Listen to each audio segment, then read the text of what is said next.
Assalamualaikum warahmatullahi wabarakatuh. Kawan-kawan di channelku yang berbahagia, apa kabar? Saya harapkan, saya doakan semoga malam hari ini Anda dalam lindungan Allah Subhanahu wa Ta'ala dan juga dalam keridhoannya.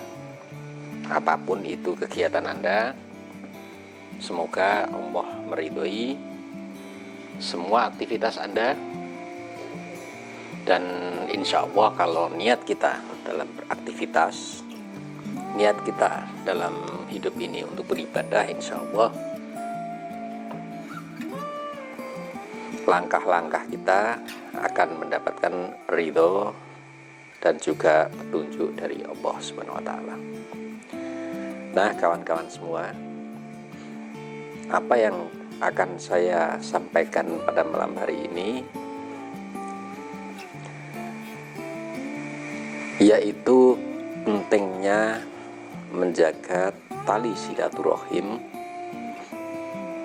tidak hanya dengan entitas yang nyata, makhluk-makhluk yang masih ada di dunia ini, makhluk-makhluk yang masih kelihatan di dunia ini, tapi juga entitas gaib yang berupa para leluhur-leluhur kita dulu. Kawan-kawan semua ya dirahmati Allah Subhanahu wa Ta'ala. Untuk memulai penjelasan ini akan kami ilustrasikan hubungan seorang anak dengan seorang ibu. Pernahkah kita berpikir bahwa cinta kasih orang tua kita kepada kita ini sangat luar biasa ya. Tidak hanya ketika diri kita ada di rumah, tapi juga justru misalnya ketika kita berada di tempat yang lain. Nah, saya yakinnya bahwa justru di tempat yang jauh barangkali rasa cinta orang tua, rasa sayang orang tua tidak akan berkurang kepada diri kita. Bahkan sampai ketika kita tidak ada, entah itu sudah wafat atau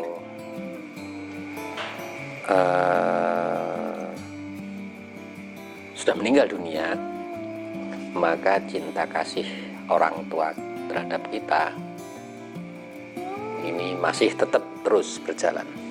Nah, kawan-kawan, dari perumpamaan ini sesungguhnya diri kita ini terhubung dengan tidak hanya orang tua, tapi juga kakek nenek kita. Dari kakek nenek kita juga di atasnya lagi ayah ibunya kakek nenek kita, kakek neneknya kakek nenek kita, dan selanjutnya. Itu semua masih memiliki rasa sayang kepada kita meskipun mereka ini sudah tidak ada di dunia. Kawan-kawan yang dirahmati Allah Subhanahu wa Ta'ala, Anda bisa membayangkan juga sebuah ilustrasi sederhana dari saya berikut ini. Yang pertama, ketika Anda sudah menjadi orang tua, ketika Anda sudah menjadi ayah atau ibu, dan Anda memiliki seorang anak, apakah Anda menyayangi anak Anda? Tentu saja menyayangi. Dan apabila anak Anda memiliki anak lagi, apakah Anda masih menyayanginya? Tentu saja menyayanginya. Dan lagi anaknya anak Anda apakah Anda masih menyayanginya? Tentu saja Anda masih menyayanginya. Dan seterusnya sampai sejauh mungkin rasa belas kasih kita kepada orang-orang yang punya hubungan darah ini, insya Allah kita masih menyayanginya. Nah, berdasarkan atas perumpamaan itu, berdasarkan atas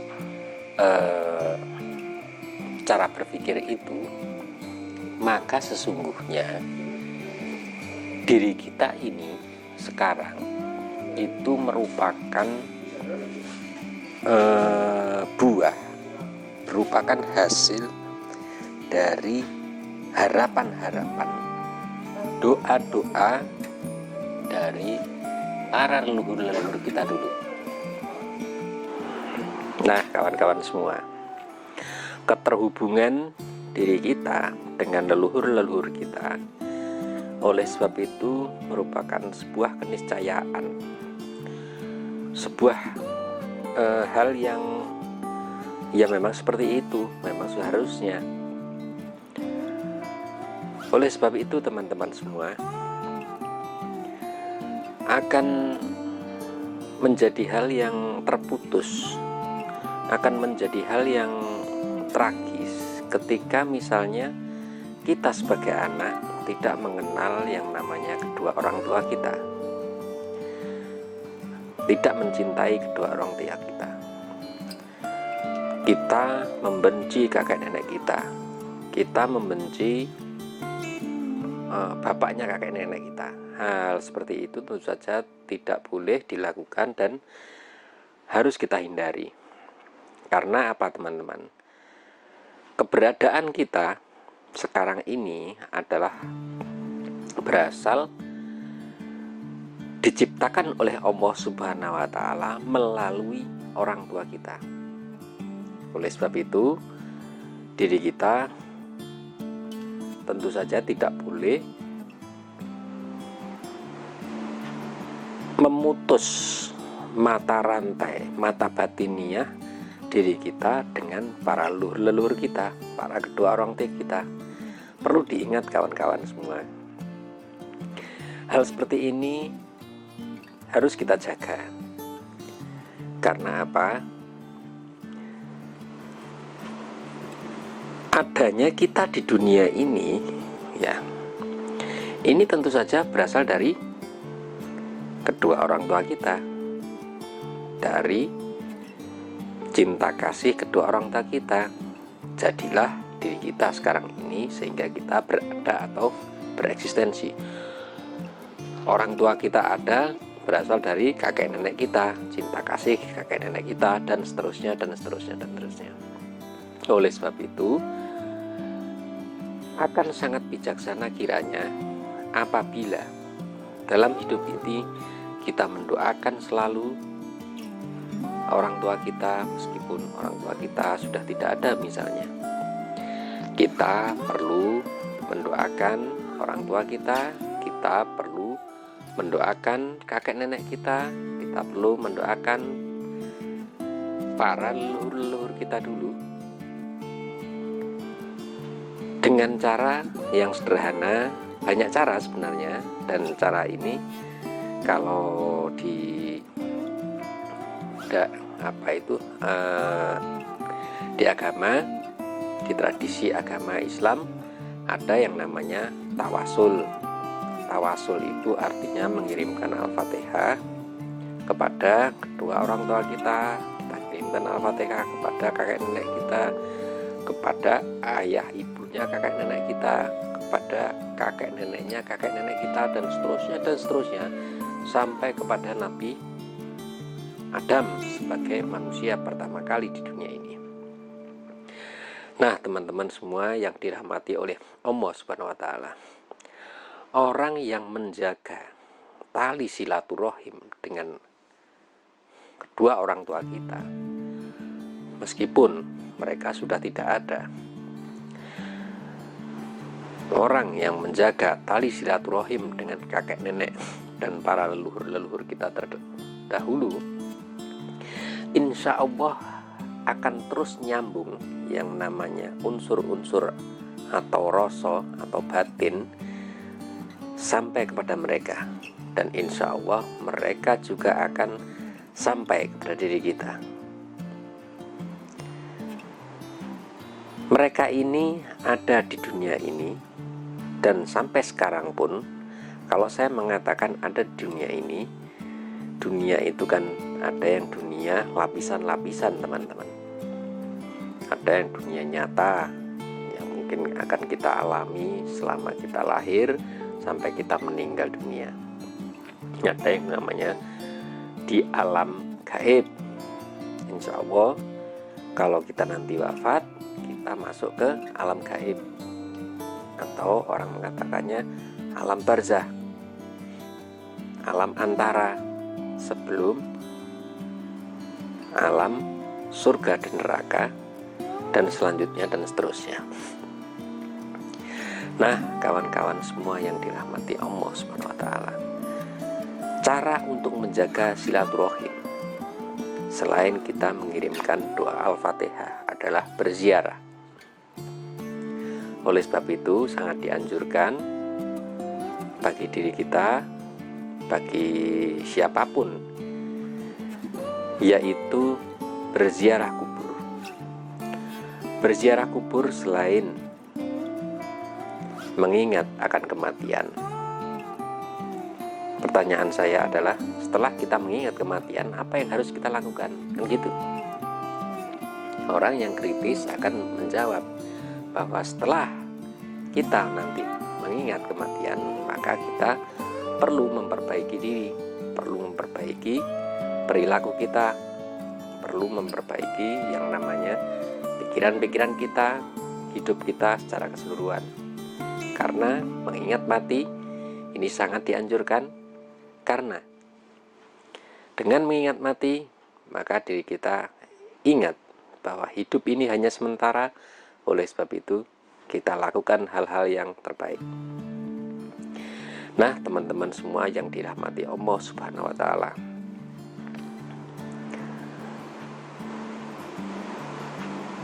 orang yang senantiasa menjaga tali silaturahimnya dengan para leluhurnya, dengan kakek neneknya, dengan ayah ibunya, secara batiniah akan terhubung, dan juga kita akan mendapatkan pesan-pesan yang insya Allah pesan yang baik dari para leluhur kita.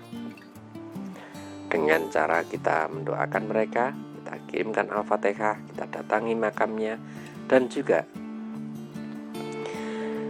kita rasakan apa petuah-petuahnya. Insya Allah petuah-petuah ini, petuah-petuah dalam hidup ini akan kita rasakan apabila kita senantiasa menghubungkan diri kita dengan para leluhur-leluhur kita. Beberapa saat yang lalu teman-teman, saya bersama rombongan mengadakan silaturahim dengan para leluhur kita dulu, para pejuang bangsa, dan juga para leluhur-leluhurnya tanah Jawa. Bertempat di sebuah bukit di Girilayu di daerah Karanganyar, Jawa Tengah. Saya berkesempatan untuk berziarah ke makamnya Mangkunegoro, Raja Mangkunegaran, Mangkunegoro I, Mangkunegoro II, Mangkunegoro III, ke Mangkunegoro IV, dan seterusnya. Bukit ini sangat tenang sekali. Saya merasakan adanya sebuah interaksi batiniah, interaksi rasa yang begitu mendalam dengan para raja ini.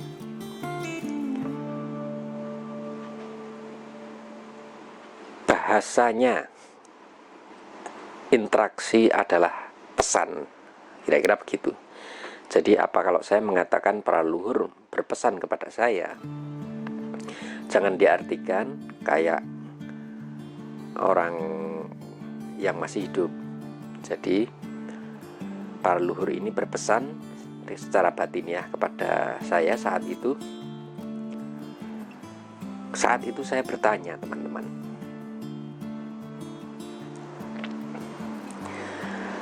saat itu saya bertanya, bagaimana nasib bangsa Indonesia di tahun 2021 ini? Saat ini kita tahu pandemi corona sedang melanda di Indonesia, dan masa depan tidak menentu. Seluruh sektor terdampak, sektor ekonomi, pekerjaan kita seperti apa, terus karir kita seperti apa, bagaimana Indonesia di tahun itu, bagaimana bencana-bencana alam, apakah masih terjadi seperti di penghujung tahun ini, dan sebagainya. Kawan-kawan yang dirahmati Allah Subhanahu wa Ta'ala, jawaban para leluhur sungguh mencengangkan, kawan-kawan, yaitu begini, bahwa Indonesia 2021 akan mengalami kejadian-kejadian besar di mana kejadian itu belum pernah dialami oleh bangsa Indonesia sebelumnya. Mereka memberikan isyarat bahwa kita sekarang ini harus bersiap-siap menghadapi sebuah kejadian tidak terduga itu. Saya bertanya saat itu, teman-teman, apakah kejadian itu yang sungguhnya? Para leluhur saat itu memberikan isyarat bahwa akan banyak sekali yang namanya kematian-kematian di sekeliling kita. Meskipun 2021 ini sebentar lagi kita masuki, dan corona ini insya Allah nanti ditemukan yang namanya vaksin dan bisa disebarkan ke masyarakat, namun ternyata vaksin ini terbukti belum efektif atau tidak efektif. Karena apa? Ternyata vaksin ini tidak sebagaimana yang kita bayangkan. Ketika orang minum, ketika orang misalnya disuntik vaksin, pada akhirnya orang itu akan kebal dan sebagainya. Ternyata corona ini adalah penyakit yang sungguh luar biasa. Luar biasanya coronavirus ini mampu bermutasi menjadi bentuk-bentuk yang baru dan juga varian-varian yang baru atau jenis-jenis baru, sehingga corona ini sesungguhnya tidak bisa dibunuh. Meskipun itu seseorang sudah mendapatkan vaksin, corona ini ternyata akan berubah bentuk menjadi penyakit yang baru lagi, yang lebih mengerikan lagi dibanding dengan sekarang. Oleh sebab itu, nanti di tahun 2021 akan terjadi bencana besar, sehingga diri kita sekarang harus bersiap-siap menghadapinya. Kawan-kawan semua yang dirahmati Allah Subhanahu wa Ta'ala, di saat itu akan terjadi kerusuhan massal tahun 2021. Orang akan tidak mempercayai orang lain. Sesuatu yang di luar dugaan, terjadi kerusuhan dan bahkan berskala nasional. Kawan-kawan yang dirahmati Allah Subhanahu wa Ta'ala, apa yang disampaikan petunjuk oleh para leluhur ini bagi kita sekarang adalah sesuatu yang perlu kita perhatikan. Para leluhur memberikan isyarat kepada kami agar kita sekarang memperbanyak laku prihatin. Laku prihatin adalah laku di mana kita tidak enak-enakan hidup kita, tapi sebaliknya justru kita harus terus-menerus berjuang, harus terus-menerus yang namanya mengasah ketajaman akal budi kita, kewaspadaan diri kita menghadapi apapun yang terjadi di depan kita. Nah, kawan-kawan semua yang dirahmati Allah Subhanahu wa taala. Orang Jawa memiliki satu istilah, yaitu topong rame atau bertapa dengan cara tidak mengasingkan diri sendiri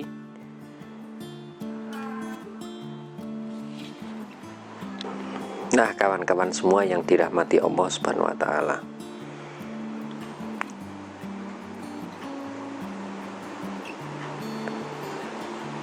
Bertapa artinya diam, menahan diri dari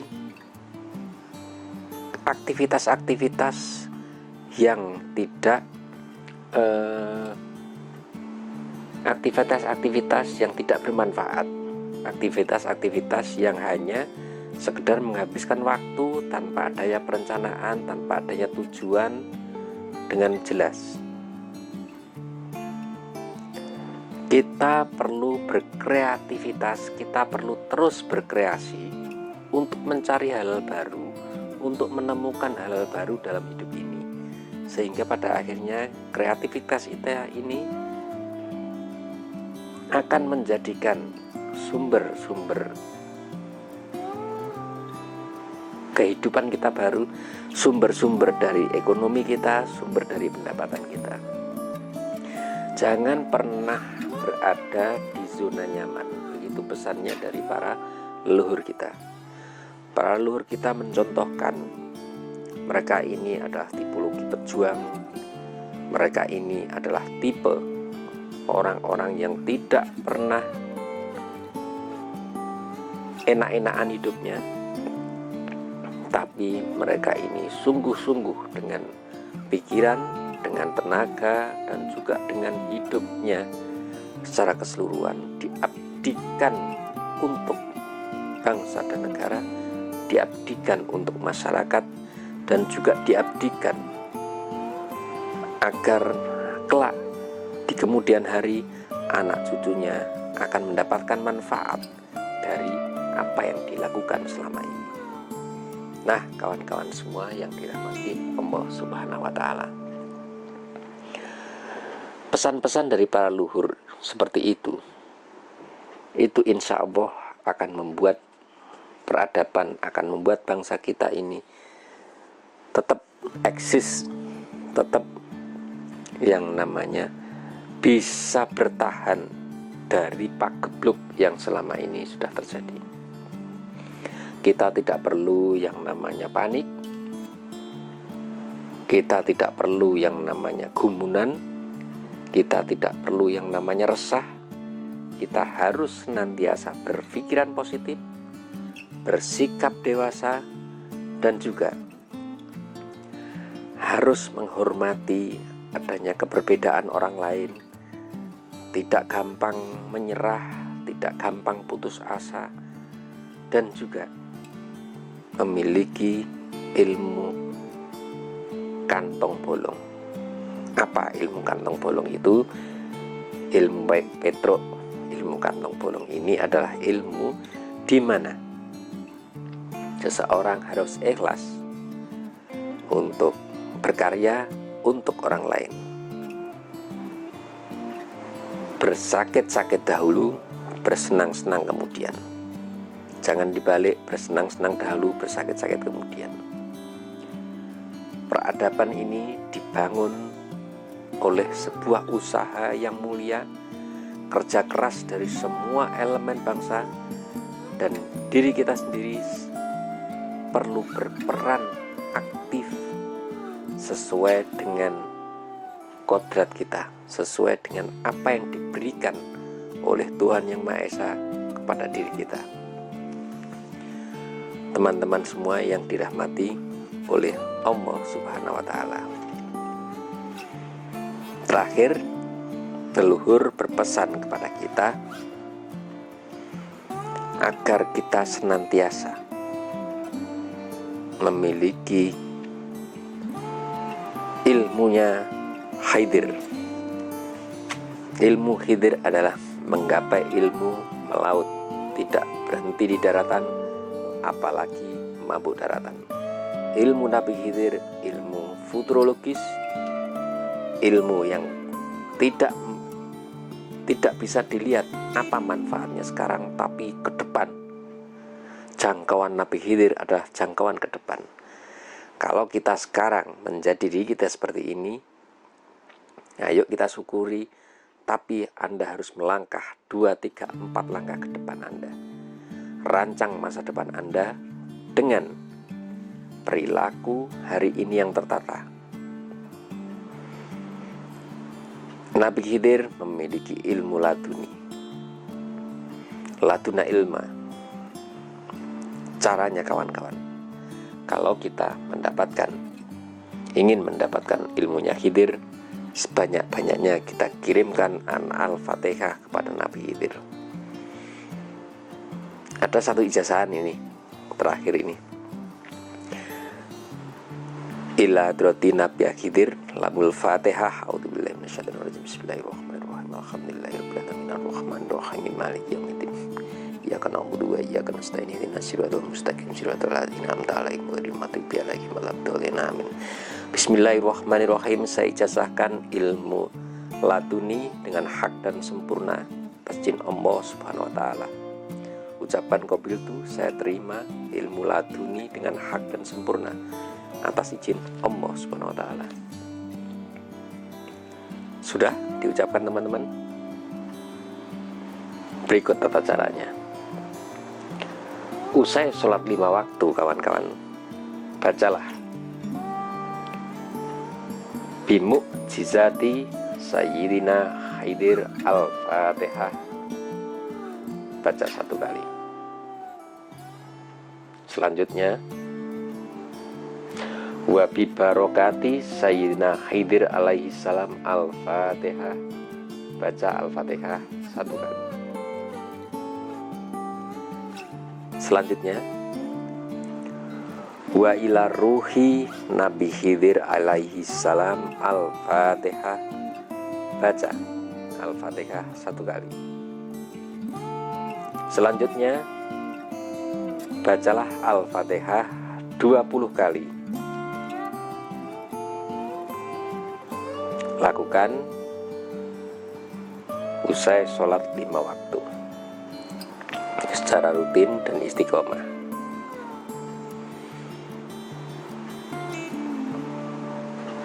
Insya Allah, saya mendoakan